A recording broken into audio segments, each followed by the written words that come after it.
Nuk kishte komand, nuk kishte kontroll dhe akuzat për trafikim organësh, propagandë ruse.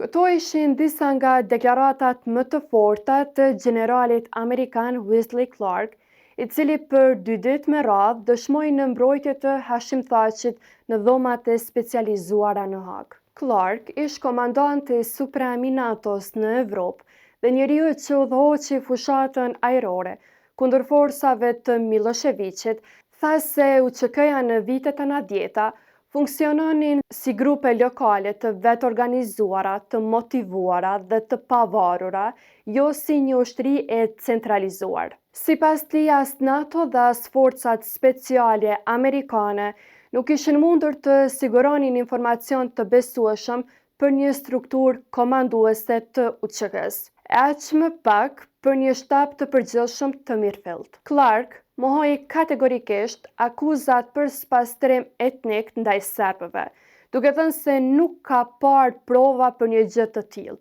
Për pretendimet për trafikim organësh, ai u shpreh qartë: "Nuk ka kuptim, ishte thjesht dezinformim rus." I pyetur për akuzat se UÇK-ja ishte organizatë terroriste, Clark u përgjigj se njerëzit që luftojnë kundër shtypjes nuk mund të etiketohen si terrorist, por si luftëtar lirie. Sa i përket Hashim Thaqit, Clark tha se nuk ka arsye të besoj se ish udhëheqësi politik i UÇK-s kishte kontroll mbi individët që mund të kenë kryer akte të dhunshme. Askush nuk kishte mekanizëm kontrolli mbi atë që ndodhte në terren, theksoi ai.